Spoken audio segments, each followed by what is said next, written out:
Hey everybody, welcome back to Let's Talk. My name is John, and this is a very special video that we're going to be doing here on the channel today. We're going to be counting down my top 25 favorite films of all time. And that means that this list is going to be very opinionated. This is not necessarily what I think are the greatest films of all time. This just happens to be my top 25 favorite films. You know, the movies that I like to go back to and revisit. I feel like rewatchability is a big part of what makes movies your favorite, or maybe there's a story behind it that makes that movie feel special to you. And these are the top 25 movies that I feel like are the most special to me. And this list was inspired by the original Fuzz and Frank from Frank's Media and Reviews. They made these lists on their channel as well. And I thought, you know what? We've been doing this channel for about 2.5 years now, and we have never actually counted down my favorite films of all time. People have asked, but it's really hard to make a list. I wanted to really do a top 10 list, and I thought, you know what? I can stretch that out to 25. That makes sense. You can get more movies on the list, talk about a little bit more. But this list can change at any moment. The only movies that really never change are my top 3.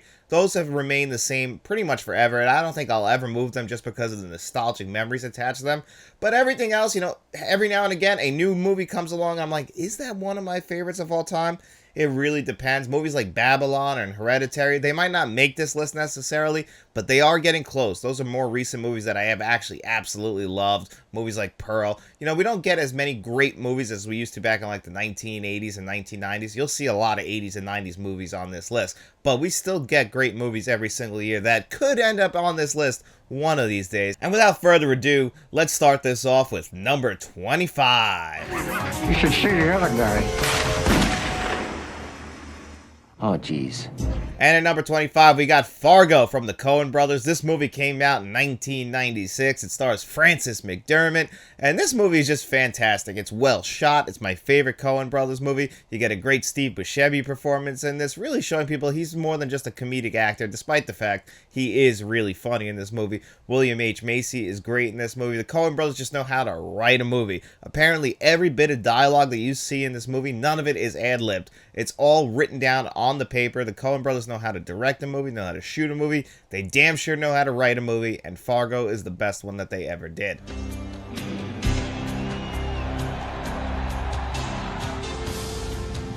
Days of Thunder. This came out in 1990. It stars Tom Cruise as Cole Trickle. He's a NASCAR driver. I'm a big NASCAR fan. This is a Tony Scott movie. I'm a big fan of Tony Scott. He's one of my favorite directors of all time. You guys know how much I fanboy over Tom Cruise. Well, this movie is just a melting pot of perfection for me. Is it a cheesy early 1990s action movie? It sure is, but in the best way possible. You get Michael Rooker in this movie. He'll always be Rowdy Burns to me. You also get a great Hans Zimmer score for this film. I just love revisiting this movie every single year, usually around February when the Daytona 500 is rolling around, and it just brings a smile to my face. So I definitely love Days of Thunder. If I hadn't been very rich, I might have been a really great man. And at number 23, we got 1941's Citizen Kane. Yes, this might seem a little cliche, but I actually really do love Citizen Kane. This is the kind of movie I tell people, if you don't like classic cinema, and you always hear about Citizen Kane being the greatest movie of all time, hey, why don't you go revisit that movie, because it's a movie that still has stood the test of time.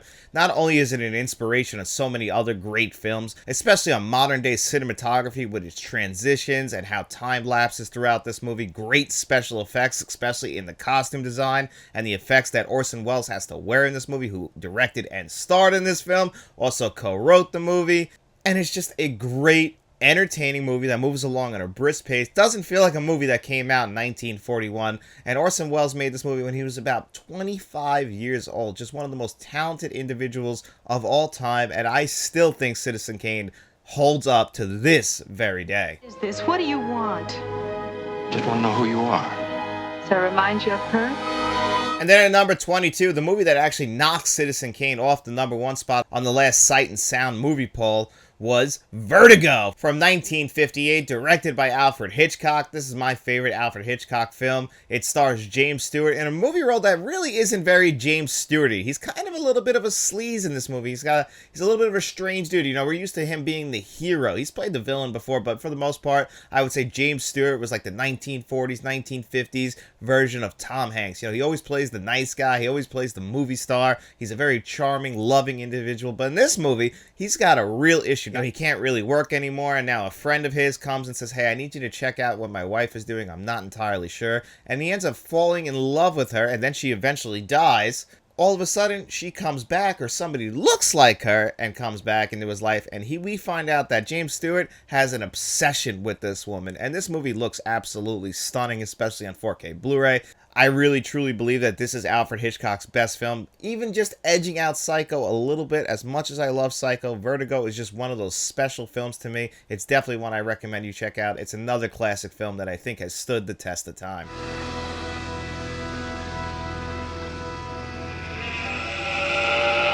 And at number 21, we got John Carpenter's The Thing from 1982, coming out in June of 1982, which is the greatest month in film history. This is not the only film from June of 1982 you guys will see here on this list. It stars Kurt Russell in probably his best performance, and it's just a classic tale of a bunch of guys in Antarctica who end up getting stuck with a alien who's been there for 10,000 years, but unfortunately the Norwegians, they thawed him out, and he could just take the form of anything, whether it be a dog or a human, and everybody isn't sure. It's about paranoia. Who's the thing? Who is it actually? Who's the one that's going to kill us? And everybody is skeptical of the other one. You get a great Keith David performance in this movie, who has worked with John Carpenter many times. The score is fantastic, done by Amira Morricone, one of the greatest composers of all time, yet it still feels like a score that would be in a John Carpenter movie, done by John Carpenter. The Thing is just a perfect alien film. If you haven't seen The Thing, definitely check this one out.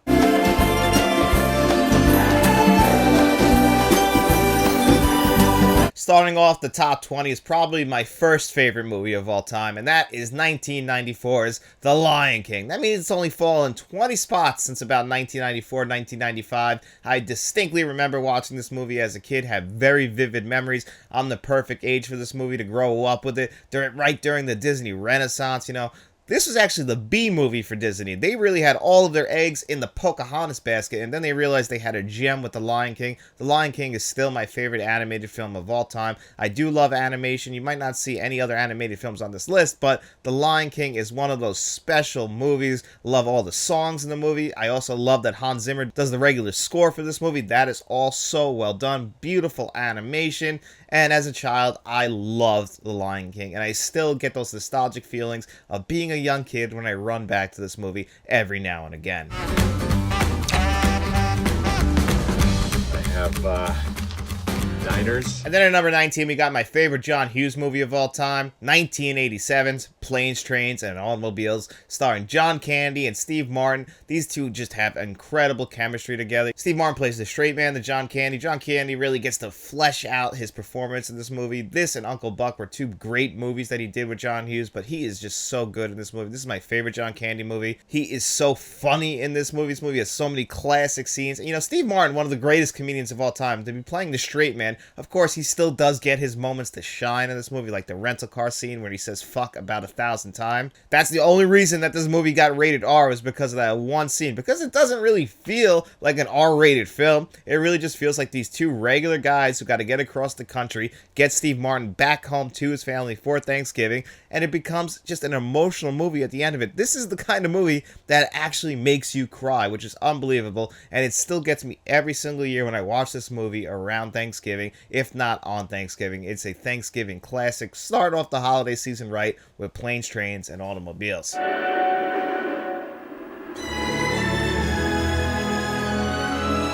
And then at number 18, another 1982 film from June of 1982, E.T. the Extraterrestrial, directed by Steven Spielberg, my favorite Steven Spielberg film. Not too far ahead of Jurassic Park, which is another great Steven Spielberg film, but this is the movie that I grew up with. Despite being born in 1992, my mother was born in 1970, so she was 12 years old when this movie came out, and she loves E.T. So when I was growing up, we watched E.T. a lot, and I just loved every second of it. It's my favorite John Williams score.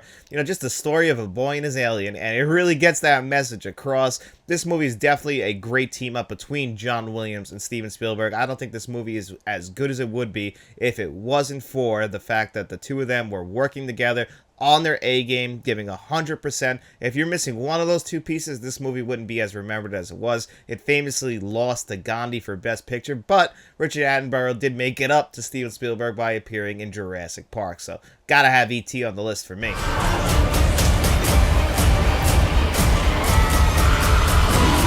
And in number 17, you might be surprised to find out that this movie, if it was actually directed by Steven Spielberg, would be my favorite Steven Spielberg movie, and that is 1982's Poltergeist, also released in June of 1982, directed by Tobe Hooper. There's a podcast about this movie somewhere here on the channel with me and Dave, aka Shamrock Balls, if you want to get my full thoughts on this movie. It's my favorite Jerry Goldsmith score. It's my second favorite horror film of all time. I just absolutely cherish this movie. It feels like a Steven Spielberg movie, which is why a lot of people still believe to this very day that Steven Spielberg directed this film.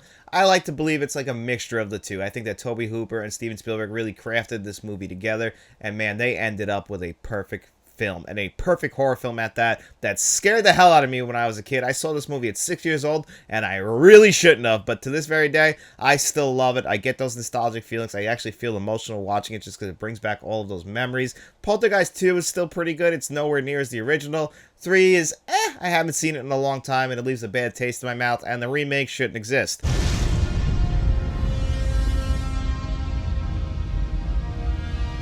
And then at number 16, the last movie from June of 1982 that's probably going to appear on this list is Blade Runner, directed by Ridley Scott. This movie features my favorite production design in any movie ever. The set design for... Actually, that's not true. That's not true at all. I'm lying when I say that, because there's another movie on this list that has better set design. But still, the sets for Blade Runner, they ended up creating a real future Los Angeles. It absolutely looks stunning when you're watching this movie. Harrison Ford gives a great performance, going against type. You know, at this point, people know him as the hero. He had already been Han Solo and Indiana Jones, and he wants to play this detective. He has to play the Blade Runner who hunts down replicants. And in this movie, which is asking the question about humanity, it's asking the tough questions while also, you know, trying to have some action sequences in there. And I think that's why a lot of people were initially disappointed. They were expecting a straightforward action movie, where really, this is a straightforward sci-fi movie with some action mixed in. It also has one of my favorite scores of all time. I love this one. It's actually my second favorite score that's ever been recorded. It is phenomenal, and I just also appreciate, again, the beautiful cinematography. This just checks so many different boxes for me. I even like the sequel that Denis Villeneuve did a few years ago, Blade Runner 2049. Definitely a worthy follow-up. Of course, it leaves more questions than answers about the original Blade Runner, but that's fine. It's still a classic to me. You know, deep down inside, I think you wish you were black. And then at number 15, 1989's Do the Right Thing, one of the greatest films ever made, a movie I have to watch every single summer. It captures that New York heat perfectly. It stars Spike Lee, it stars Danny Aiello. You get so many other great performances in this movie. Radio Raheem is one of the most memorable characters in film history, with one of the most memorable scenes in film history. All takes place in one hot day. You get a young Samuel L. Jackson in this movie, really before he hit it big. It just looks phenomenal. The film was shot by Ernest Dickerson, one of my favorite cinematographers of all time, who also went on to direct movies like Bulletproof and Juice. So he's a great as well, and they really captured the look of this movie. They captured the tone. Obviously, Public Enemy, Fight the Power playing throughout the entire movie, and the climax of this film, it'll get you, and it's definitely one of the greatest films ever, and it's only the second best Spike Lee joint, if you can believe that, in my opinion. I've killed women and children. Killed just about everything that walks or crawled at one time or another. And I'm here to kill you, Little Bill. And at number 14, Unforgiven. This is the 1992 Best Picture winner, starring and directed by Clint Eastwood. He plays William Money, basically a washed-up cowboy. He just lives with his kids now. His wife has since passed away. But back in the day, not only was he a drunk, but he was the roughest, toughest guy out there in the Old West. But, you know, he's trying to make up for the sins of his past. He wants to be a good father now. But one day, you know, he's been struggling, trying to accommodate his kids and living a regular Joe kind of life, you know, farming and everything. That's not him in his heart. So he gets an offer to go out with his buddy, Morgan Freeman, and another young kid to, you know, basically go out there and do some bounty hunting for a couple of bad soldiers who ended up really fucking up a woman, which is really unfortunate because she's basically scarred for life now. She wasn't killed, even though there are rumors that she was basically mangled to death. Really, she's got a few scars on her face, but still, you know, they want to go out there, get the retribution, and of course, get the money. And this has probably my favorite last scene, or one of my favorite last scenes in film history. You know what I'm talking about. In the rain, in the saloon with Little Bill, played by Gene Hackman, who has one of my favorite last lines before he dies. "This can't happen to me. I was building a house." Just a phenomenal movie. Definitely Clint Eastwood's masterpiece. He had the script for this floating around since the 1970s, but he had to be ready to make it, and thankfully he was in 1992. Not content with the stories, so I was obliged to come. And at number 13, another 1992 film, my favorite horror film of all time, Candyman, starring Tony Todd. And this movie could just be a straightforward slasher, you know, something that basically is just playing on the Bloody Mary game. You say Candyman's name in the mirror 5 times, he comes back and kills you. Now, there's a lot more to this story than just that. It's about also gentrification in Chicago. It's about how people in Chicago lived, you know, the different classes. And then you get Tony Todd, who ended up being killed by a white man because he found out that Tony Todd, an artist himself, a really great artist, Candyman, was sleeping with his daughter, so of course he had to be killed, and he was killed in one of the most horrible ways possible. Tony Todd is great in this movie. You know, he got paid $1,000 for each bee sting, and I think he was very underpaid for that, because one bee sting, because I have to have bees in my mouth, that's about $10,000 in my opinion. But still, Candyman is great. The 2 sequels that follow this up aren't that good, but the Legacy sequel that came out in, I want to say, 2021, that movie is amazing. It's a worthy follow-up to this. Is it as good as the original? Absolutely not, but it's definitely a worthy follow-up. What is this? Where's all the money? That's as good as money, sir.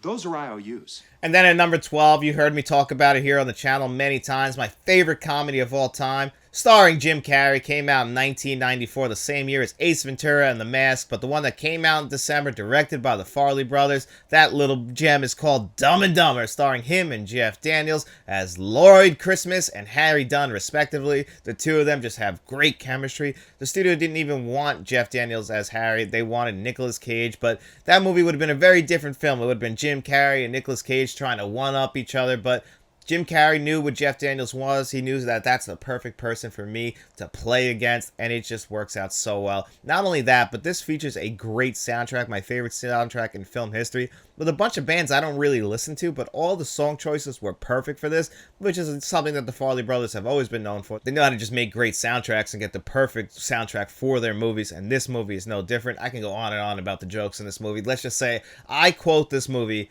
every single day of my life. We landed on the moon! So that's why Dumb and Dumber is at number 12.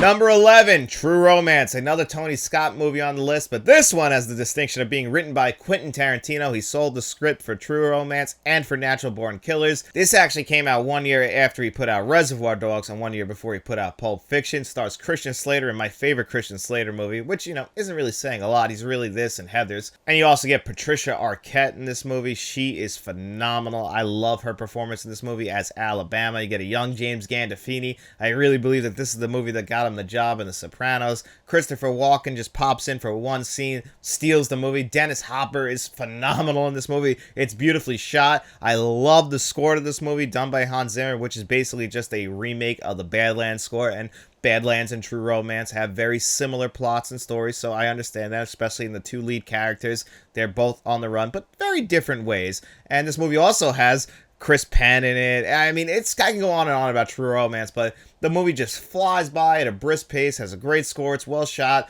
well acted, and you really should check out True Romance. Jimmy, come here a second. Yes, we intend to see Brother Johnson.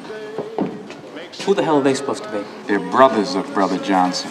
And the first film in the top 10 is Malcolm X from 1992, directed by Spike Lee, my favorite Spike Lee film of all time, shot by Ernest Dickerson, starring Denzel Washington in the lead role in what I think is his career best performance. I'm not going to repeat the same thing over and over again. He should have won the Academy Award over Al Pacino, but we had to make it up to Al Pacino because he should have won in the 1970s for The Godfather.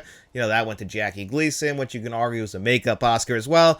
You know, it's a whole thing with the Academy Awards, but either way, Malcolm X is a fantastic, well-directed film. It's my favorite biographical film of all time. I didn't know too much about Malcolm X until I actually watched this movie, and Spike Lee was the perfect choice to direct this film. Even though he wasn't the original choice, they still knew that Denzel Washington would be the perfect lead as Malcolm X, and he damn sure was. Malcolm X is a phenomenal film. I used to actually say that the best film of 1992 was Unforgiven, but I truly believe now that it is Malcolm X. Either way, or they're both great films, Unforgiven and Malcolm X, but Malcolm X I will give the slight edge to on my favorites list.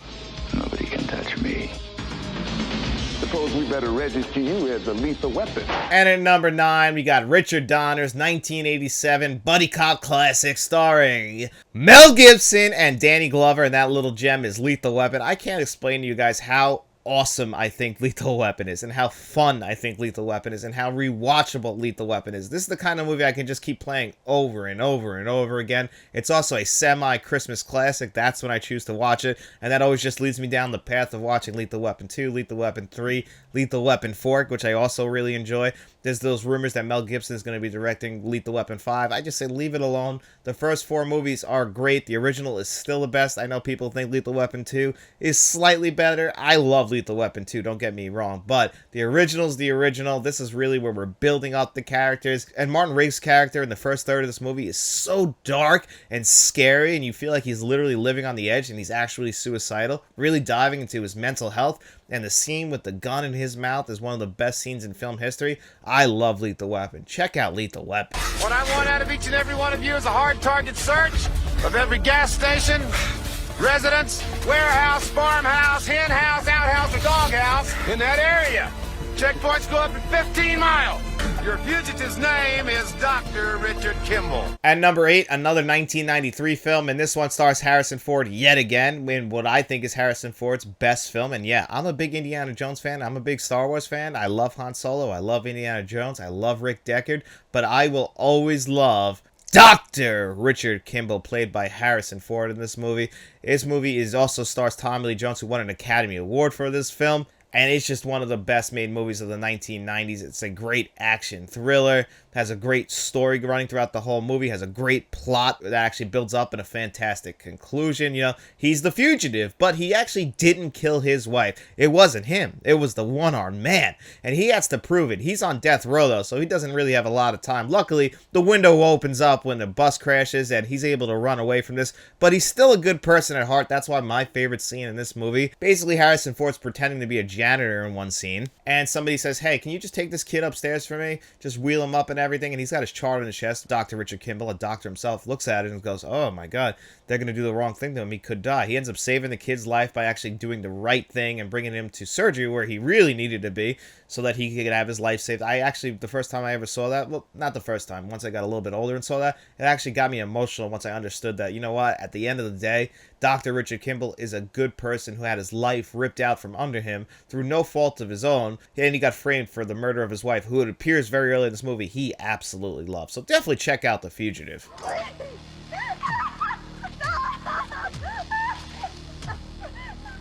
And at number 7, another movie from 1987, this time directed by Paul Verhoeven, and that movie is RoboCop. I love RoboCop. It's a satire of American culture, but it's also a great comedy, and at the end of the day, it is a great 1980s sci-fi action film with some great action sequences. You also have one of the greatest villains in film history, played by Kurtwood Smith, Clarence Boddicker. You know, this guy is a badass, but yet he just looks like an accountant. This movie is filled with great one-liners. Guns, guns, guns! Just love that. The Tigers are playing tonight. I never miss a game. And then, of course, RoboCop trying to figure out what his life was before he was killed. He doesn't remember that. Right now, he's just a crime-fighting machine. And the movie moves along at a brisk pace. Let me tell you, not a second is wasted. We're in and out with this one. Once the movie's over, it's over. There's no lasting act. It's a perfect 1980s film. I absolutely love RoboCop. As far back as I can remember, I always wanted to be a gangster.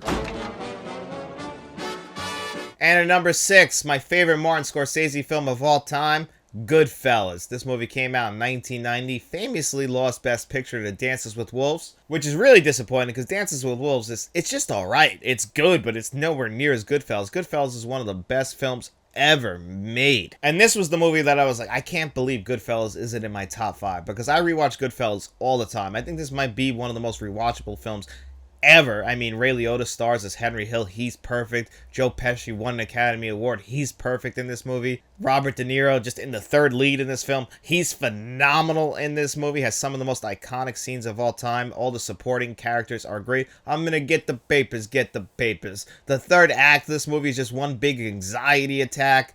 I mean, it's just, I can go on and on about Goodfellas. Also, you know, being from Long Island, seeing some of the houses, seeing them live on Long Island. I mean, it just really gets me, and I absolutely love Goodfellas for that. Casino always gets close to this movie. The Wolf of Wall Street, Boogie Nights, they're all structured very similarly, but all of them still pale in comparison to what Goodfellas did in 1990.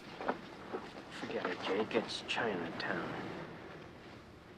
And then the first film in my top 5 is 1974's Chinatown, directed by Roman Polanski, starring Jack Nicholson and Faye Dunaway. We just talked about this 4K Blu-ray not too long ago, so I won't go too far into Chinatown, other than to say Chinatown is one of the greatest, and in my opinion, it is the greatest noir film of all time. You'd think it's a simple movie about California and its water, but no, it ends up dissolving into a complete mystery about a woman and her daughter, and who the father is. You get a great John Huston performance in this film, and Jack Nicholson, who is one of my favorite actors of all time, gives his best performance, in my opinion, in this movie. He is great as Jake Gittes, and he came back for a sequel that he also directed, Jack Nicholson, which is nowhere near as good as the original one. Chinatown is probably one of the greatest films of the 1970s. Obviously, if you look at this list, it is my favorite film of the 1970s, but still, Chinatown is a movie I think you could pick up and watch right now, get wrapped up in its story, really enjoy the great Jerry Goldsmith score, and just have a blast watching a great mystery unfold in front of you. And of course, the end of this movie has probably the greatest closing line of any film in history. Forget about it, Jake. It's Chinatown. I just love it. Hoped for can come true. And then at number 4, and this one is the most recent addition because I only saw this movie about 3 years ago for the first time, or 4 years ago, and it's Wim Wenders' 1984 classic, Paris, Texas. This is a movie that I'm thinking about it right now, and I just want to rewatch it because it feels like a summer film to me.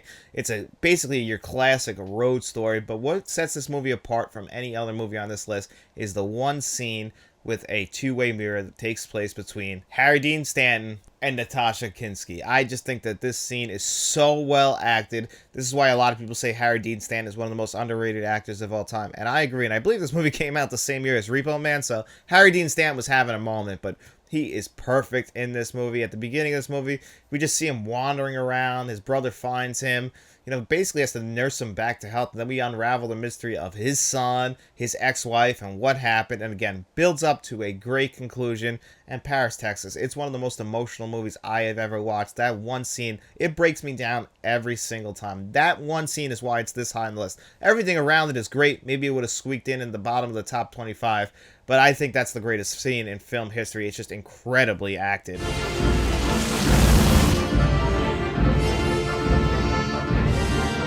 And then at number 3, this is what I was talking about earlier when I was saying the movie with the best set design of all time. Well, it's got to go to 1989's Batman, directed by Tim Burton, featuring my favorite score of all time, done by Danny Elfman. I mean, this movie is just so special to me. To me, this is the most rewatchable movie of all time, even more than my number 1 at this point, because I will just throw this movie on for like a half hour before I go to bed, then the next night watch another half hour, and then the next night watch another half hour, and then just rinse and repeat throughout the year, just because this movie, I've seen it so many times that I just know it all by heart, and it's like basically just comfort food at this point, but that doesn't matter because it's all done so well. A lot of people don't really love this movie as much as me and obviously David, aka Shamrock Balls, who did the podcast about it, but I still think this movie is well acted. Michael Keaton is the perfect Batman. Tim Burton made the perfect world. That Prince soundtrack that goes along with it is also phenomenal. So I have to say, if you haven't seen Batman from 1989, maybe you still consider The Dark Knight to be the greatest Batman movie ever.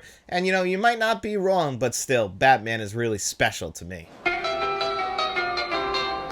was a teenage wedding and the old folks wished. And that brings us to number 2, and that movie goes to 1994's Pulp Fiction, done by my favorite director, Quentin Tarantino. It features an ensemble cast, told non-linearly. I mean, we got Bruce Willis, John Travolta. Basically, Quentin Tarantino's saved John Travolta's career. From what I understand, this is the only movie that was being offered to him, and of course it made a star out of Samuel L. Jackson as Jules. The standout performance in this movie, the only performance that isn't great, is done by Quentin Tarantino, even if it's in a very memorable section of this movie.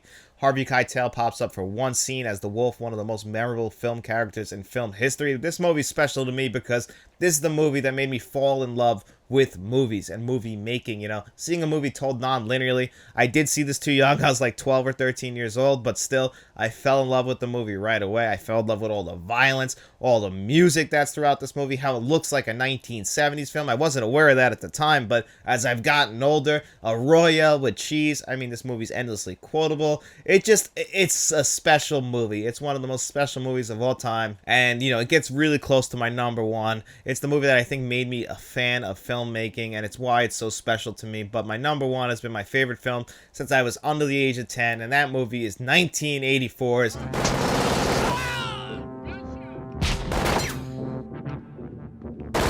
The Terminator, directed by James Cameron. I've told the story many times in the past, but it's worth telling again. I saw Terminator 2 first. I saw it on TV on like a Saturday morning out here. It was, I think at the time, WB11, maybe it was Pix 11, but they used to have like Saturday afternoon movies. Watched Terminator 2, fell in love, and I was really young, like 6 or 7 years old. And my mother, being my mother and the mother that she is, she's like, "Oh, you like Terminator 2?" saying to her 6 or 7-year-old son, "Well, you gotta see the first one then." So we went to the library. I could still remember just the black like VHS container that they used to have at the library that just had an index card like inserted in there with the name that said just The Terminator 1984 underneath. That was it. We took it out. I watched The Terminator, and I rewatched it over and over and over again. I mean, this VHS was also in really rough shape, but those are the memories of The Terminator that I still have in my head. So I'll always have those special moments with The Terminator, and that's why it'll always be my number one favorite film of all time. I'll just never forget those nostalgic memories of a kid.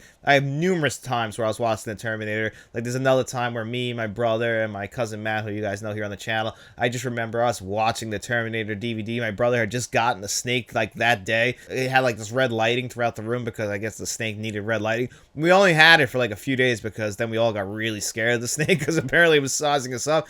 I don't know if that's true, but that's what my mom said. But still, all these memories revolve around the Terminator, and that's why that to me is the greatest film of all time. But of course, this is just my opinion, guys, and that means that I want to know from you guys, what is your favorite film of all time? And in fact, it's actually Friday, and that means it's time for our digital code giveaway. In every single video that we do here on the channel on Friday, I'm going to ask you guys 2 digital code giveaway questions. This week, it's only going to be 1. I put your name on a magic wheel on Tuesday. I spin that wheel 2 times. The 2 names it lands on, they have their choice of the digital codes you've seen on your screen before you today. And I want to know from you guys, what is your favorite film of all time? That's going to be the only digital code giveaway question. I want to know from you guys. Leave those answers in the comment section below while you're down there. Don't forget to like this video, subscribe to the channel, share this video.